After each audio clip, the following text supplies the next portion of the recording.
Dear Heavenly Father, we thank you for this day. We thank you for the safe journey across the roads. We thank you and ask that you help protect the ones that's on their way. Dear Heavenly Father, we thank you for this meeting that we're having today.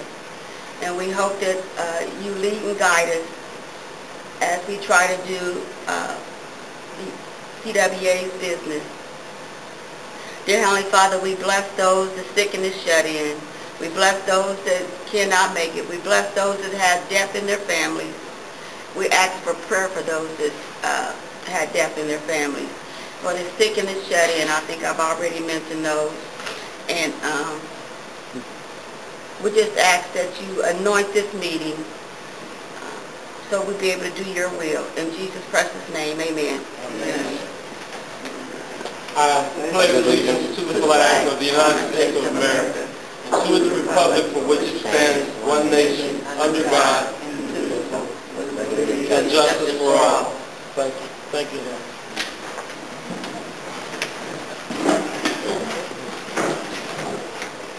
The secretary is gone. We'll do a silent roll call.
Will stewards be stand and recognize, please?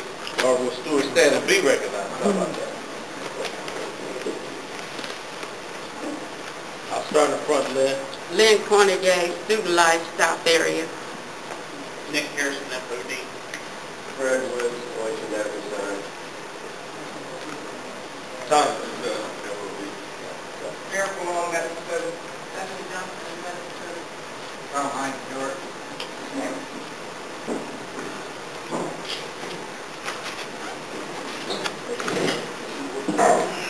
Now we'll have a report from the treasurer's report. There are two reports. Do you have them? The treasury reports is for 2 months. Okay. For September and October. Please look them over. If you have any questions, please feel free to ask.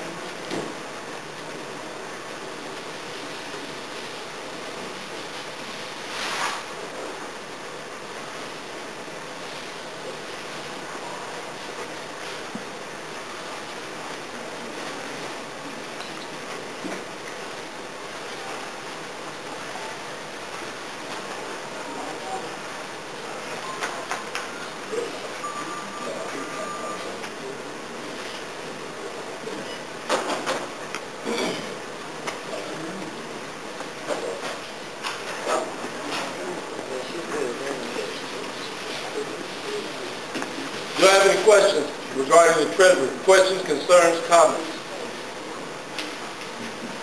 Once. Again. Hearing none, I need a motion from the floor to approve the treasury report as has been given. Do I have such a motion? Lynn Cornegay. Do I have a second? Tony Tuck. All in favor of said motion signify by saying aye. Aye. I oppose, same sign. The motion is passed. Point of order, sir.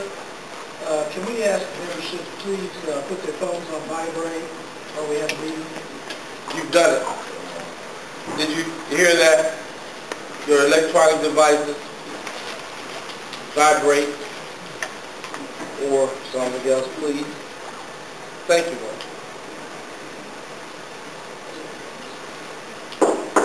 Recording secretary is not here. I need a motion from the floor to have those minutes read at the next meeting, or as soon as possible. To have such a motion, Wayne Crawford. Is there a second? Lynn Cornigan.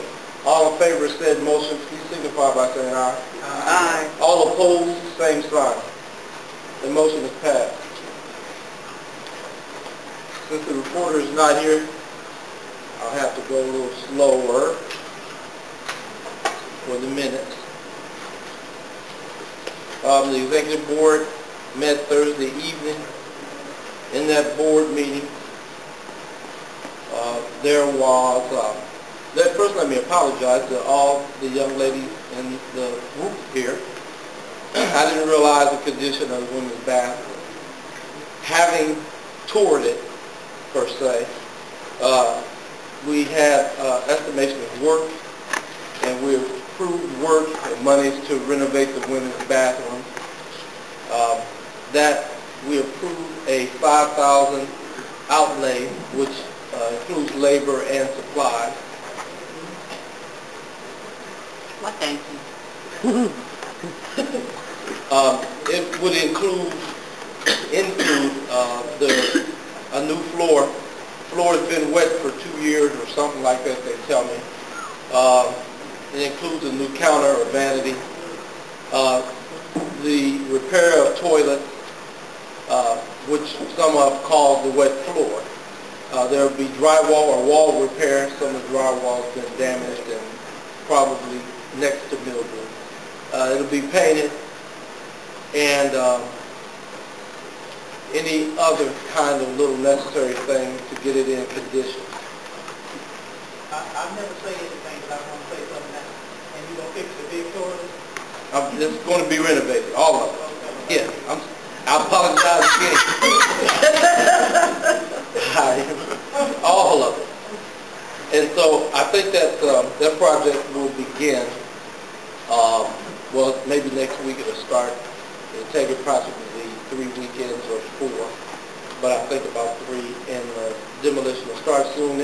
In that time, we will have a community restroom, which was formerly the men's. And so after that happens, if it occurs before we get back here, they'll be cautious to knock before you enter. Please. Thank you. In addition, at the board meeting, there is a proposed family or children's Christmas party. We used to have them annually. We hadn't had them for a while. This proposal includes 2 other locals, which 4502, which are the city managers for Columbus, and 4310, who rent space in the building. The budget that they had was about $4,500 for that. We are to share it in sort of thirds. 4502 is going to donate $2,000 of the $4,000. We were supposed to donate, I think, 1,500 of the 45, and then the 4310 was going to do 1,000. Last night at the board meeting, what I submitted to them was $1,200, and $1,200 was approved. However, since then I've learned that I was wrong. It's not 12, it's 15. And so there may be alteration to that. We'll see how that works out. This family Christmas party, there's a flyer in the back. It's supposed to occur Saturday, December 22nd, from 2 to 5. It says immediate family only. It reads, kids will enjoy door prizes, coloring contest, line dance contest, face painting. Every kid will receive a candy bag. And there will be a raffle for adults, it says. Now, it's supposed to occur here at this building. And you're supposed to give your RSVP by the 7th of December. Those who do not RSVP to one of the 3 outlets, preferably your own, will not be admitted. So it sort of depends on the response whether this will go forward or not. The response, it won't be dependent on how many, it'll be dependent on how few. Because this group reconvenes on the 7th or so to assess whether it'll take place or not.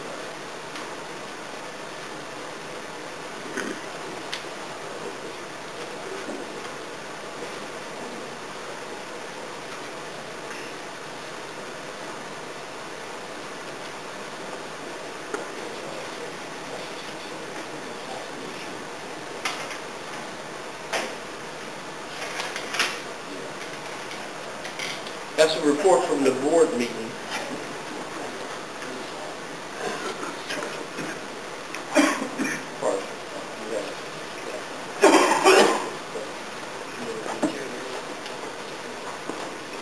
That's my part of that board meeting report. Let me have Cynthia do another. Mike? Might I suggest that everyone take flyers back to their areas about for that party? Okay. You might. Okay. You did. Cynthia? Good morning again. I have an announcement from the Central Ohio Labor Council. It's about the charity movies that you see around this time every year, where they're selling newspapers to help those who are in emergency need. There will be specifically union members that will be handing out or kind of asking for donations and giving the newspapers from union members in Reynoldsburg. It's 7930 East Broad Street at the Meyer Drive in Reynoldsburg, where you can purchase a newsletter from union members December 8th. So those would be specifically union members that will be out volunteering to help charity news if you'd like to go out and purchase one from a union member.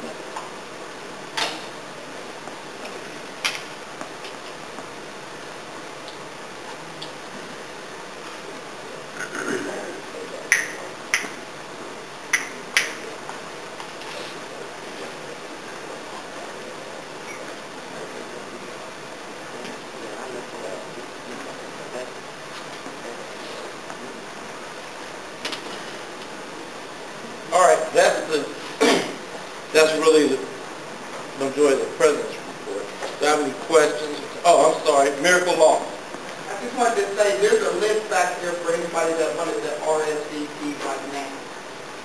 Okay. Stephanie?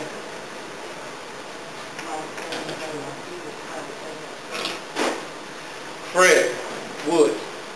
There's already a real volunteer Thanksgiving. Are we going to do that this year? We can still do that this year, the Thanksgiving. They're still having the event.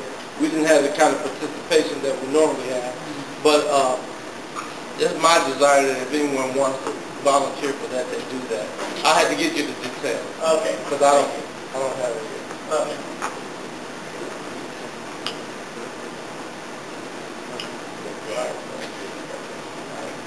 I'm trying to get you the information, Fred. Oh, that's fine. Because it's still going on. I believe it's the weekend of the 15th or 16th of December. Any other questions, comments, concerns regarding this report? Again, once more. Hearing none, I need a motion from the floor to accept that report as given. Do I have such a motion in the back? Miracle Law. Do I have a second? Tony Tuck. All right.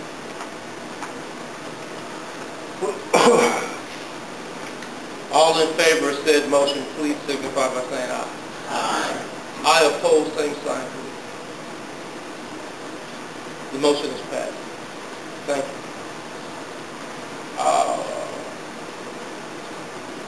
Old business.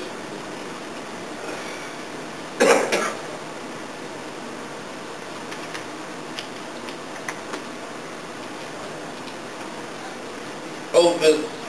I have old business. How's that, the Merck thing going? What'd you say? How's the Merck, I mean, you getting, It's not over, that's current, actually. okay. We, let me stop. Okay, I'll move to new business. Question is, how's the MERP process going? It's still early.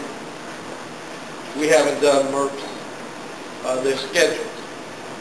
So it's going, I guess, as planned as far as process is concerned. We didn't have as many as we would have liked to have had.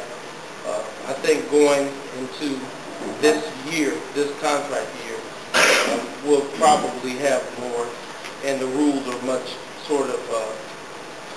much more demanding on management this year. So we should see some kind of outcrop of some things there.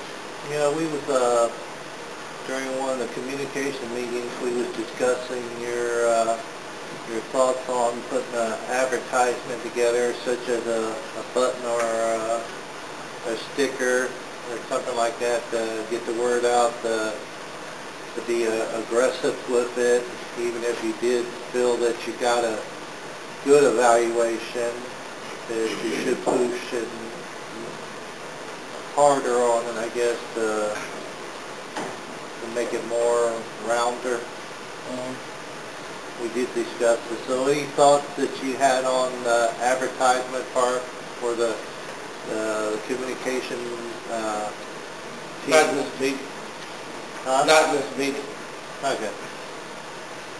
I think whatever my thoughts were that I gave the committee they're still the same. I'd like to see that come. I'd like to see it activated.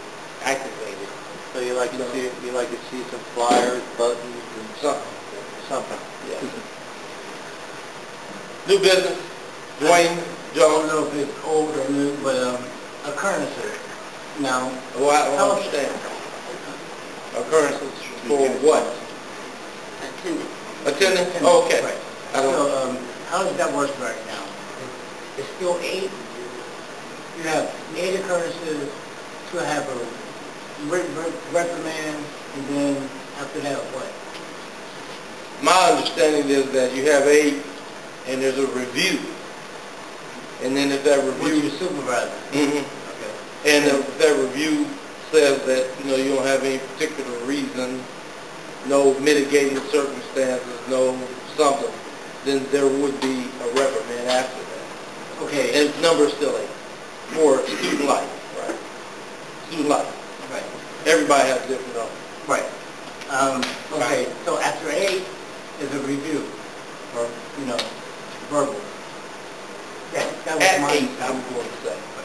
So 16 is what? I don't, 16 is gross neglect by the supervisor. So 24? More gross. I mean, but 48 would when be do you more. actually go to the art house? I mean, not the art house anymore. Well, you have progressive discipline regardless, right? And so your first level would be whatever that written, oral thing is, right? The second level would be further discipline. And then that would necessitate a meeting, a pre-corrective action. A meeting with whom? With HR or OHR. And so that's, I guess, when you go. But you won't go until somebody knows. Now, if you're a person who has 24, that's that, who's 16, right? So you probably, maybe not, had gotten something less formal after 8, right? So now you're at 16 and your manager says, well, now we have to go. It happens when they contact HR. HR has no interest in what your attendance is. It only happens when they initiate it. If you get there at 16, Hey, I'm sorry. You just said HR has no... interest in what your attendance is. They don't, they're not effective. They don't get monthly or daily reports. Your supervisor has to initiate that. They don't keep your attendance on it. They can go back and look at it at any time, but they don't keep it. Now, if your supervisor, they require your supervisor to supervise that activity. And that's why we said what 16 I said is gross neglect. Well, our supervisor, my supervisor, doesn't tell the people that. He said, he tells them that HR supervises that. I I quite expect them to do that. You know what I'm saying? So therefore, Well, that's what I expect. But honestly, they think about the rationale of that. It would be that HR scans everybody's attendance daily. They really can't do that. They got other jobs to do. They don't care about that. They care because your supervisor says this person has either violated the standards, or they're gone so much I can't get the job done, or it is a problem in production. Then HR takes care of it. What HR does do, to your supervisor and manager, are supposed to do, is to constantly remind them, not constantly, they have some mechanism that says you're supposed to watch this attendance. Because if you get 16 or 24 or 32, then Kevin and Lynn and Crystal and you should be saying in any meeting like that, that you've blown the time. Because this person has 16, this person has 24, it's an equitable treatment. They're not treated the same, and it's the same rule. If they have some reason or cause not to do it right in line, like I talked about earlier, some mitigating circumstance, you're on FMLA, you have a long-term illness, something like that, then that should be documented. And then maybe that'll be excused. Otherwise, it's a thing that we try to get rid of in almost all our processes, is inequitable, put together, mismatched, just arbitrary making a decision. You know? Right, but and that decision being, I don't like blank. in the, I read 40 extensively yesterday, and it's not FMLA in the book, it's FML. You know. That's because it's not an act anymore, it's a law. All right. But I'm old, I say, you know, I still say soda pop. Okay. And I say tomato. But anyway, one of my coworkers was on FMLA, or however you want to say it, and it ran out October the 24th. So he was off work on, say, October the 17th. Now, he didn't get paid for that day because the manager came to him and said that he wasn't covered under that, even though it was just for one day. Like I said, I read 40 yesterday. I read it and I read it and I read it and I read it tonight. It's not enough detail for me to really give you a coaching answer. I couldn't really do it. You know, because things have to be done. You have to get an approval for what is an FML condition. Having done that, then whatever it is that happens that you missed the day, whatever occurs on that day, has to be within whatever that approved leave is. You have to have ill time in your bank to be able to be paid for it. So I don't have enough details to know what is going on. I'll leave it alone. Okay. Well, you don't have to leave it alone. I just, bring me more details and I'll give you more answers. Right. Okay. Anyone?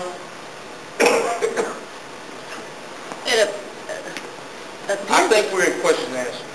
I think now we're in question and answer, kind of a back and forth session. Lynn, I'm sorry. Lynn Cornigan.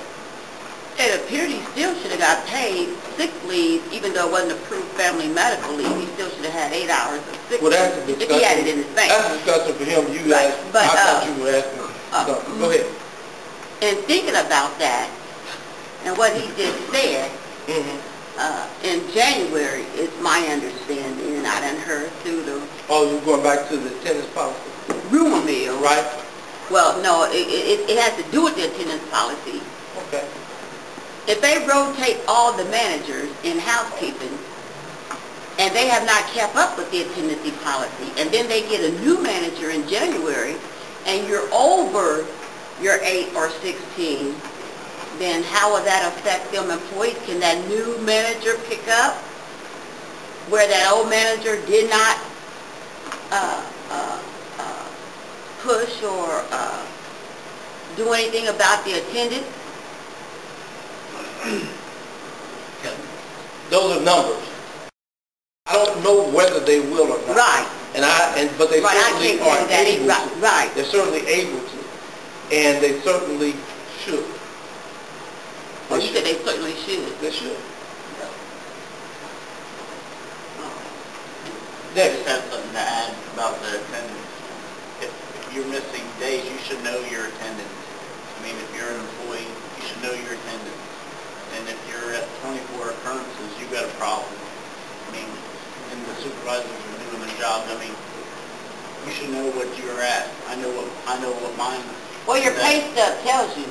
Well, your cronus or your workforce, you should know what you missed.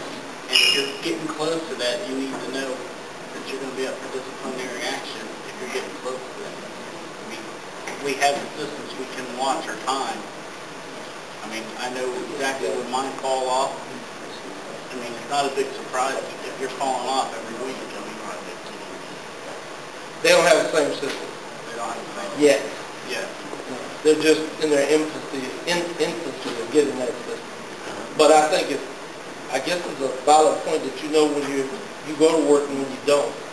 And you should know when you've done it ahead of time and it shouldn't count against you.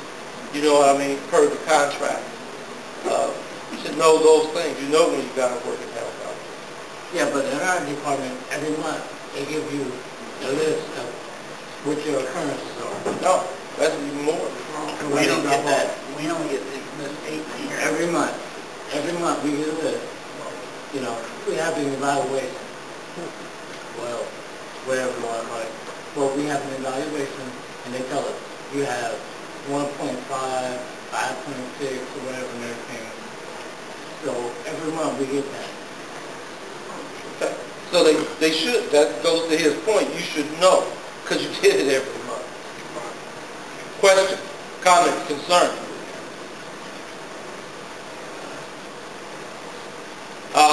I have another report that the affiliates contract, formerly members only, is done. We had 3 main objectives for it. One was wages, one was the exemption for pre-scheduled absences, and one was to get the sick leave conversion program in that agreement. Well, maybe we have 4. The 4th one was to change the title of the agreement from, formerly it was members only, now to affiliate agreement. The members only moniker served to kind of confuse people, not to exclude stewards, officers, and HR. We were able to achieve 2 of those 4. We have retitled that agreement to affiliates. We have gained the exemption for pre-scheduled illness. We were not able to come to an agreement on doing wages, and we were not able to come to an agreement on sick leave conversion. So 2 of those 4 goals were met. Those 2 weren't. Wages is a continuous battle. We'll broach that again in the next cycle as far as wages are concerned, but we'll do some more work on it in between that cycle. And as long as the sick leave conversion program is still a part of the contract, we'll push that as well. Management claims without any data that the sick leave conversion program is an effective attendance tool. But because they don't have any data, we were able to maintain it in the contract.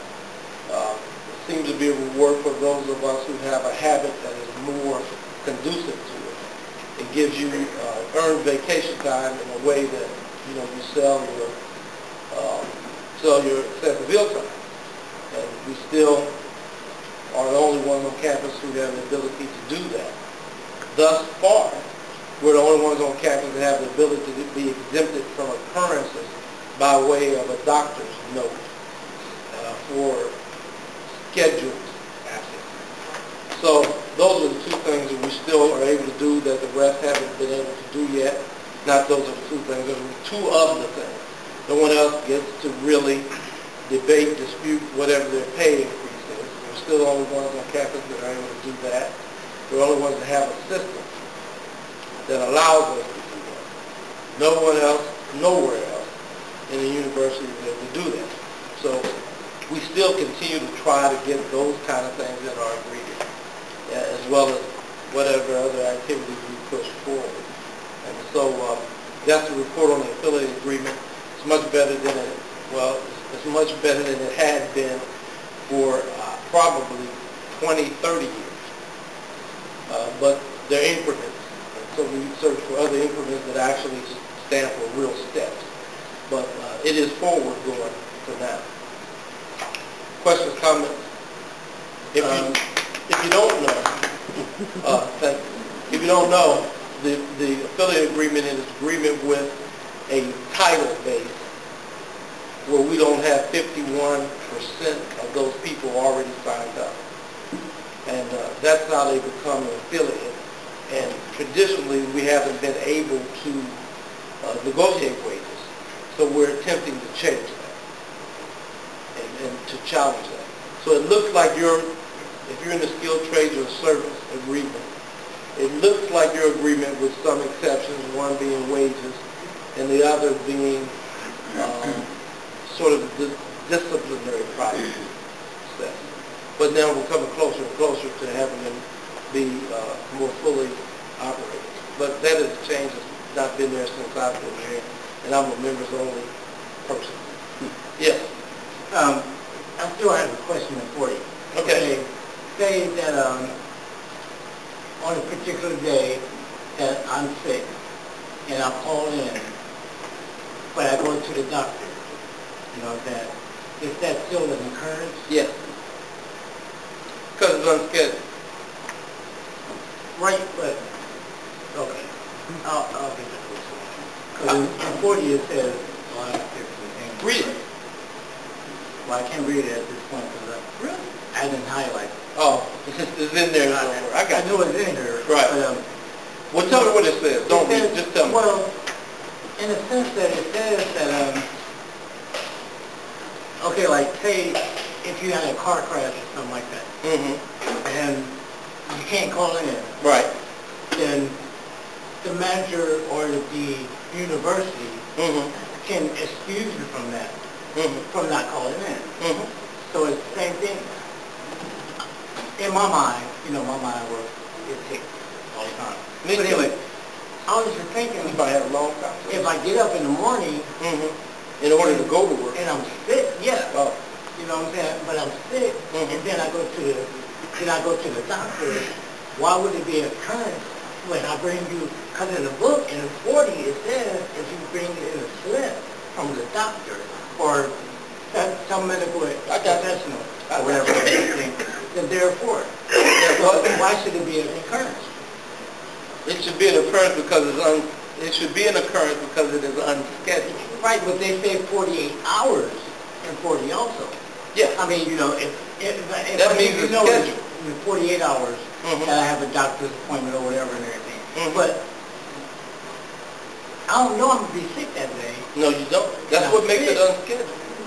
So I get a occurrence for not being at work. So, right, but why should I go to the doctor and give you an excuse? But it's because the book says... Oh, I see what you mean. What the book says is that you have to bring in a paper if... It doesn't say that. What it says is that if you report going to the doctor, you have to bring in proof that you went to the doctor. The book also... And wait a minute. And what it also says, if you miss more than 3 days or more, then you have to bring it in. Right? It doesn't say that you have to just bring it in any time, right? On the first day. Okay. So I'm saying it doesn't say that you have to bring one in other than those conditions, right? I got an answer for you, I think, but keep asking me the question to your satisfaction. I mean, you know. Okay. I'm good with it. Okay. But, you know. I see what you're asking me. We all sit down. So let me give you a reason. We all sat down and wrote the book, so I understand that. Well, we all wrote. There are some things, right.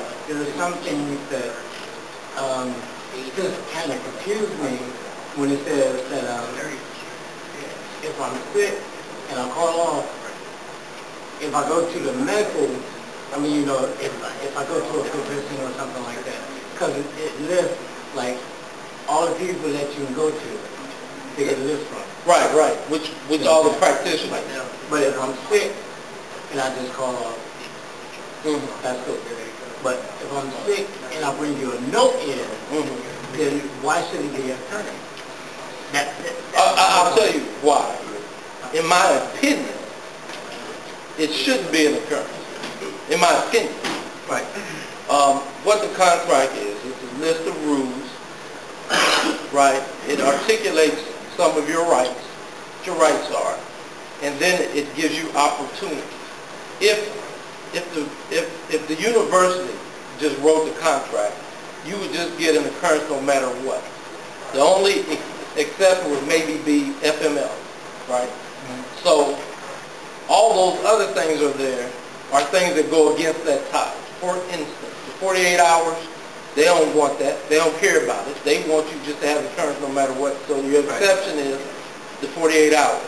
The 3 days or more for a doctor's note, they don't really want it. They want you to just get occurrences and be closer to discipline without that doctor's note.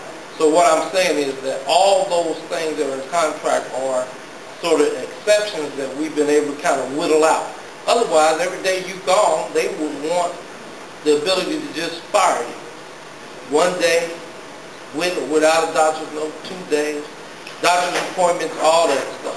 They feel that really their right is, if you're not there as much as they want you to be there, whether you got ill time or don't got ill time, whether it's FML, whether it's 1 day, 2 days, half a day, then they just want to be able to get rid of somebody else. Right. So it doesn't sort of make sense to bring a doctor's note, right? You're going to get an occurrence anyway. I understand that. And I agree that that's a problem. So the 48-hour thing really is a product of us saying we would like for people to be able to bring a doctor's note or a physician's note or a caretaker's note and be exempted. Didn't happen. What did happen is pre-scheduled have a doctor's note. Is what is exempted.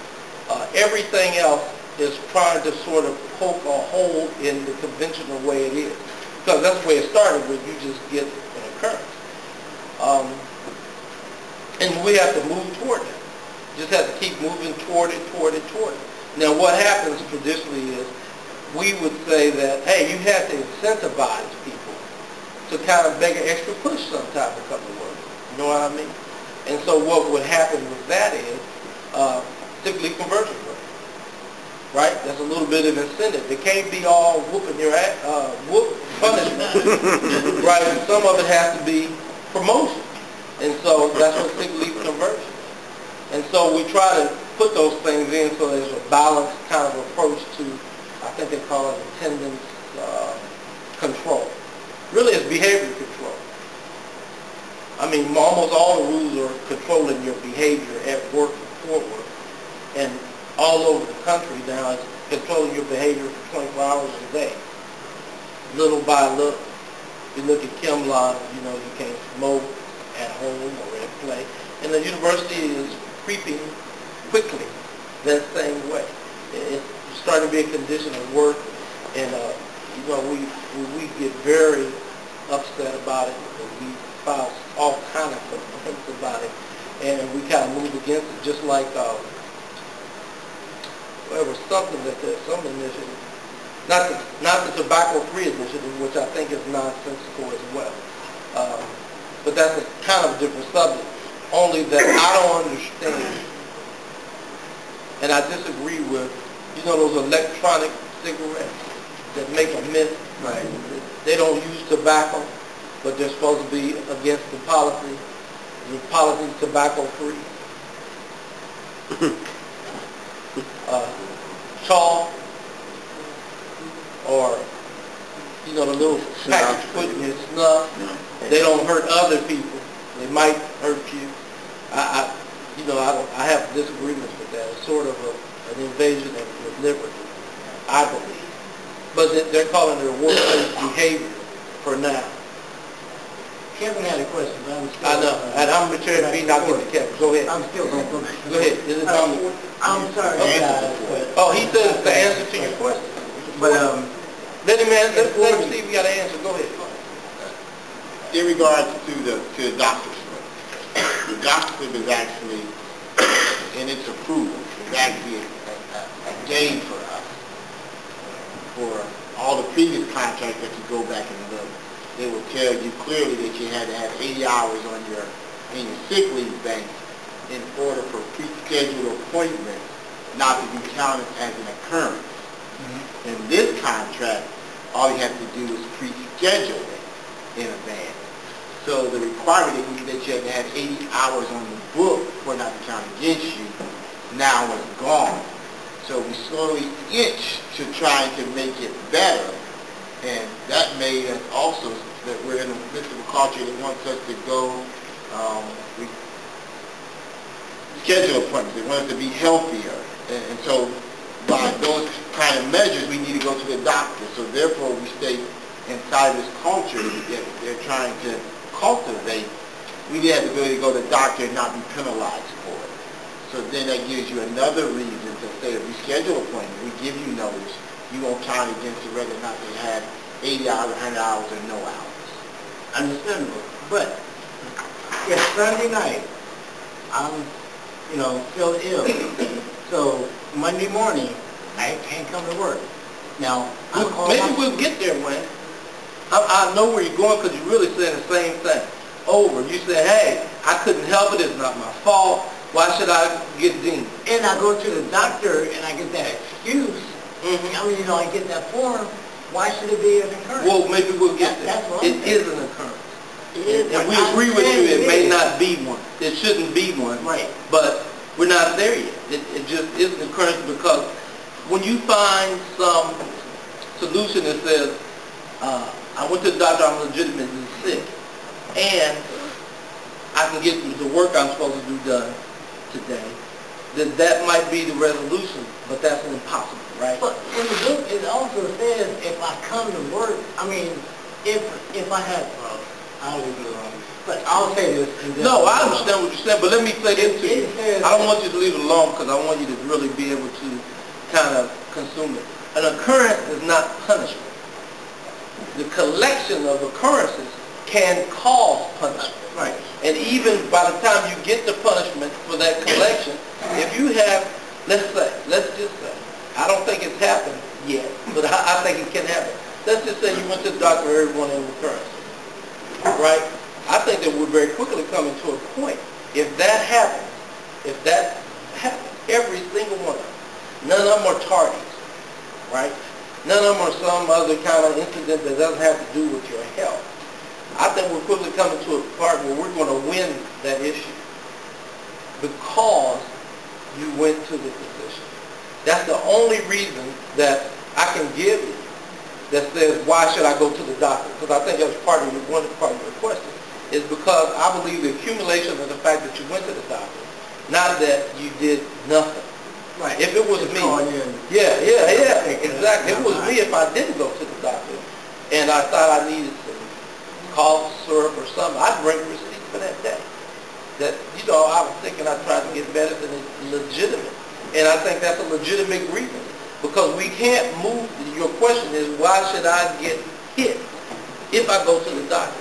Well, your question really, I'm not going to tell you what your question really is, but what it sounds to me is, you said, why should I get hit if I'm legitimately sick? And the only way to really challenge those kind of issues is by a little grievance.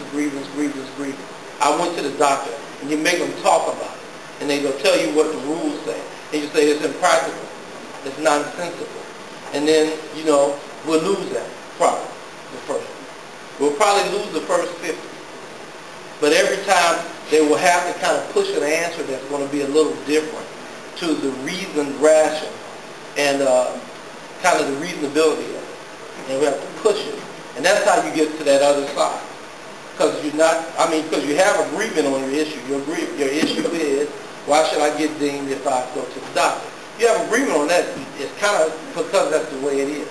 And how you change the way it is by agitation. Always, always, always. There's no movement without agitation. There's no progress without agitation. So the agitation tool that we have is our grievance. And so what I would say for you or anybody anywhere, if there's an attendant policy that says, and they're there, you got to get a hit every time you're out, regardless of the circumstance, other than what's in the contract. Grievance. I don't like it. It's not fair to me. Right? I understand what the article says is not fair to me. I went to the doctor, I presented documentation I was at the doctor. The doctor agreed that I'm sick. I don't think it's right to get sick. And that's how you make some movement on there. It may take a long time. It may take an extremely long time, but you got to go through the trouble of agitating that issue. Sometimes it causes you trouble. It's just kind of based on the way you approach it. You approach it with the paperwork, it still might cause trouble, but you haven't done anything outside the norm. You know, like, just really got a guy. Now, Nick is very good at that. David Escher's been very good at that. Those things he didn't agree with, he agreed with. Sometimes it didn't bring him exactly what he wanted, but almost always it brought some kind of change.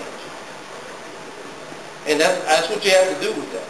You can't make it read different. It's not going to read different. You know what I mean? Right. But I'm thinking in the next negotiation, when we talk about things, we need to present these things and put them on the table. Well, put them on the table is not the way to get it done. The way to get it done is having a fact pattern and an agitation pattern before you get to the table. Right. But you remember what we talked about. The table is the dance, right? So you have to put the proper clothes on before the dance, right? Take a shower, to be prepared for the dance. By the time the table's too late, we should have been agitating them 3 years, 2.5 years before we got there for that issue. And some of that agitation is filing grievances on things that supposedly already done. That's why I don't do that many grievances anymore. But that's why, you know, when I was a steward, Don, I never told anybody. Very seldom I say that's not a grievance. Very seldom I say that's already the rule. Most generally I say, well, let's try it. Give it a shot. I don't care if it's always been that way. I don't care if, you know, everybody's heard that's the way it's done, that's the way I don't believe in that. That irritates me to no end. Because if everybody did that, things would never, ever change. And never, ever get better. Fred. Give me a minute, please. Fred. That's it, really. So, it's not Fred, it's Don. For Don. But anyhow, you should just do that. And Kevin or anybody, we can help construct the language for that and to move it. Well, but I understand your issue. Right. I always try to tell everybody, I mean, I have so many situations going on South Campus. There's a store over there, but nobody want to grieve anything. And well, sometimes you just got to do it yourself. I mean, no. Sometimes you just have to. Might be in Lynn, but it might be in Lynn's area, because she's also on South. But with me, I mean, sometimes you just have to generate the issue. People don't get paid. I mean, you know what I'm saying? And I'm telling you, people, go over there and grieve it. But sometimes you have to give it to me. Sometimes they need an example of how it happened. And if you don't do it yourself, they don't have that example.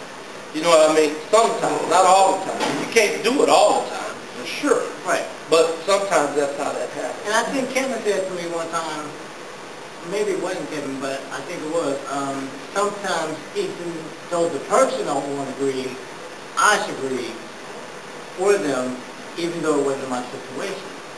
You know what I'm saying? But still, yeah, I'm representing the people on my side of town.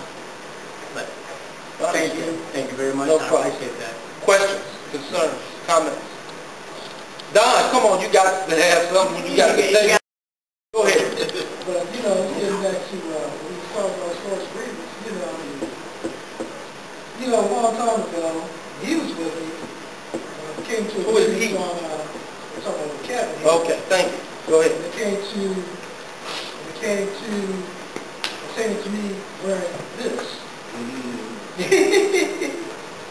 You know, however, I grieved it. Said my side of the story on the reason why, which is, you know, it's always been a past practice, and made a compromise. And won.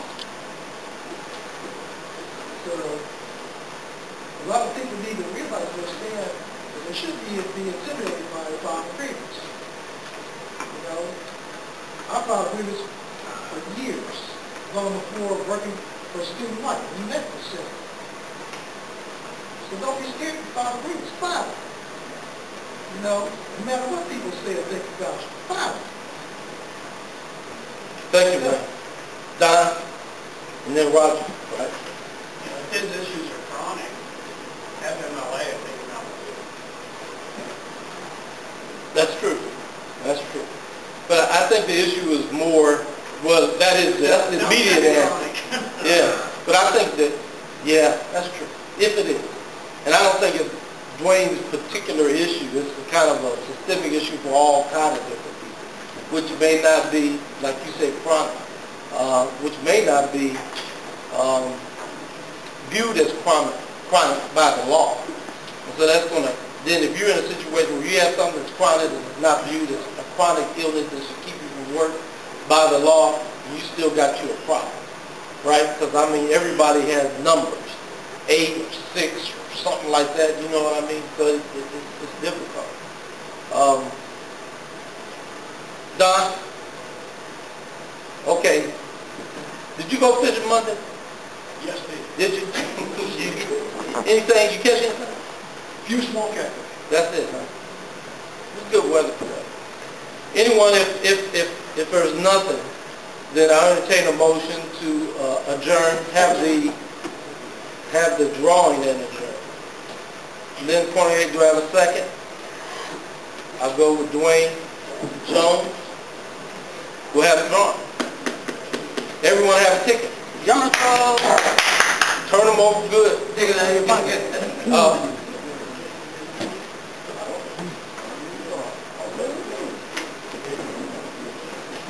There's been a suggestion, you can tell me, this is not on the record, I guess, but to do the drawing first. Because I don't know, maybe the tickets don't get mixed around. I don't know. But the Johnny come late. There's somebody else back there. Somebody else up here. You bad luck. Miracle again. I only picked one though. Somebody else bring that. Let Richard pick. You picked the first one? Let me pick. Let me see. 058. I know she's thinking that.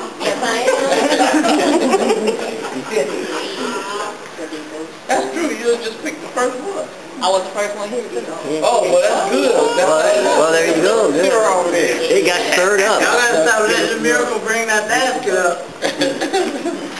Well, next month is training season, you bring it up. Uh-oh. Okay. Maybe I can sit on your lap. I will. I got enough to sit on. Oh, man. Oh, Lord. 062. Oh, thank you, thank you. You're so sweet. You're so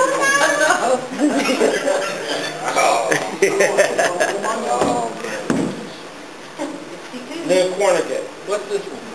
$75. Miracle want to do $75? You have to. You have to. Oh, I get to do Here, go ahead. 75. I get to do 75. No, Larry, come on. Just to put down.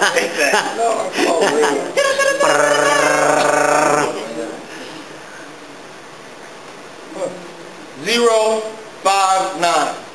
What?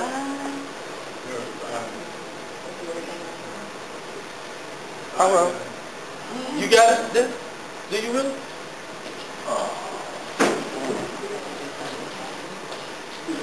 You so quiet about it. You the last time you was quiet about that turkey. Yeah, for the little number. He's off in the big winner. We should have put my ticket back in there so I could have won the 75. Again, Because if you yeah. want to trade, I get the 15, I get the 75. We stand adjourned. We're adjourned. I take $25.